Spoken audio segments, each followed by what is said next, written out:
us a message on Facebook where we are BBC Rip-Off Britain, or for something a touch more old school, our postal address is Rip-Off Britain, BBC Media City UK, Salford M52LH. Now, talking of old school, a salesman knocking on your door is one of the more traditional ways to make a deal or get a sale.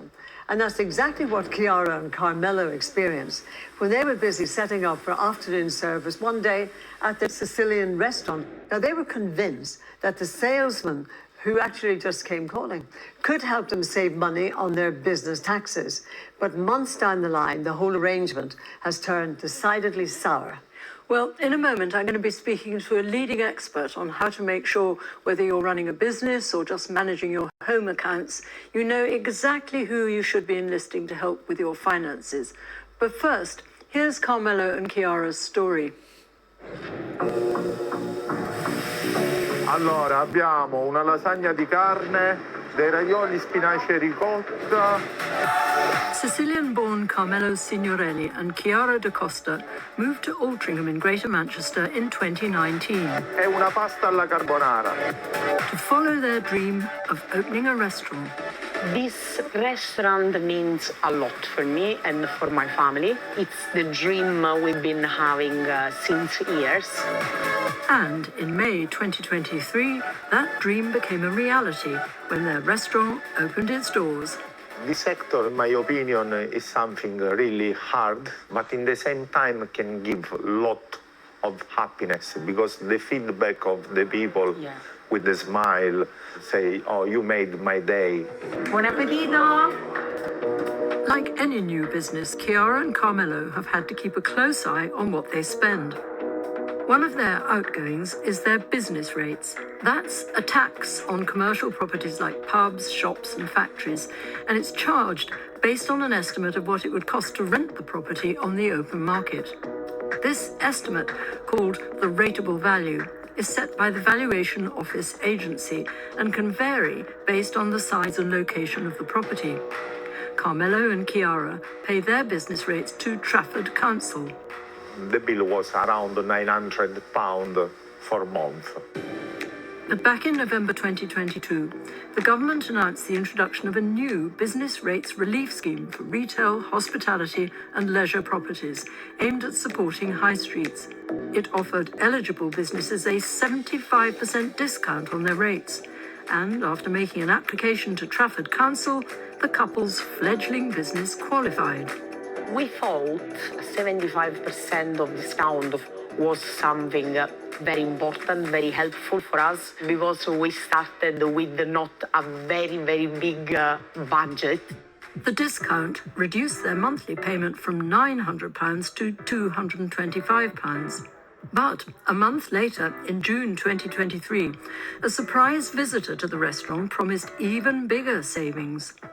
So this gentleman, well-dressed, with a very professional attitude, walking in and just say, can I speak with the manager?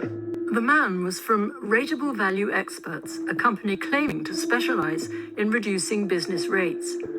He took some measurements and told the couple that its rateable value was incorrect, and he could help them get a further reduction in their business rates, potentially even reducing it to zero.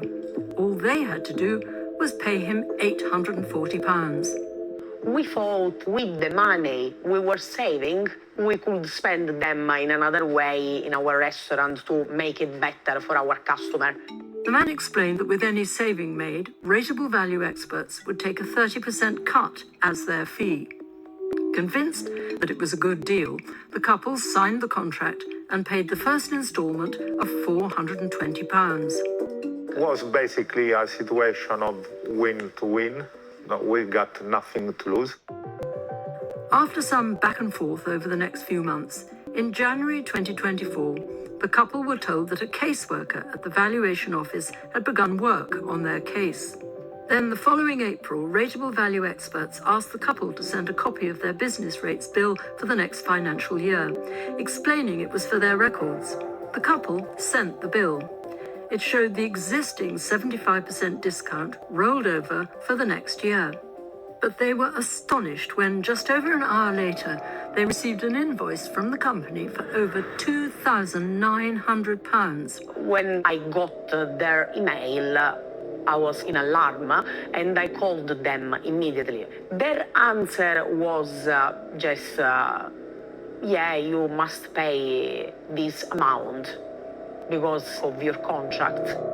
It turned out that a clause in their contract allowed the company to claim a 30% share on a discount, even if it wasn't secured by them. So the £2,900 bill was its cut of a discount already arranged with the council by Carmelo and Chiara. So basically, I've paid the money to this company, Rateable Value Expert, for doing nothing, and after they asked me the 30% of something I've done by myself. Carmelo asked how to get out of the contract. He was told it would cost another £995. And while he was deciding what to do next, another invoice dropped into his inbox, this time for the £995 cancellation fee plus various admin fees, taking the total amount owed to over £4,100. The couple stood firm and refused to pay. After we said we won't pay, he got very angry and called something like 4 or 5 times per day. Soon afterwards, Carmelo and Chiara received a letter from a solicitor informing them that court proceedings were being issued against them over the unpaid debt. They've now hired their own solicitor to fight the case. But the couple rue the day that Rateable Value Experts walked through the door of their restaurant. It was very painful to begin, to be honest, with a lot of stress for us. No one deserves something like this. When we spoke to Rateable Value Experts, it said it's its firm belief that its agreement is fair and that its charges are prominently set out in bold type. It said that it submitted a rating appeal and that the rating appeal was lost because Carmelo and Chiara had refused entry to the valuation office agency to confirm information it had submitted. It pointed out that appeals are not an easy feat and can take a lot of time, money, and evidence collection, and that once the appeal failed, it charged them a success fee to cover the costs that they had incurred up to that point. Rateable Value Experts added the success fee information is marked clearly and largely on the front of the agreement and was explained to Carmelo from the start. Well, Carmelo and Chiara now join us in the studio, and I'd also like to welcome John Webber, who has over 35 years' experience in the rating industry. And first of all, Carmelo and Chiara, thank you very much for joining us. I suppose the first question, really, I might ask you, Carmelo, is what effect has this had on you? At the very beginning, all this story looks like nobody can help us. So that make me feel like a little bit alone.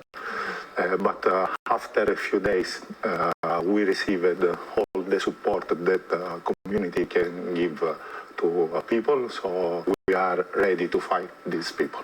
Good. And Chiara, where are things now? Right now, we are waiting.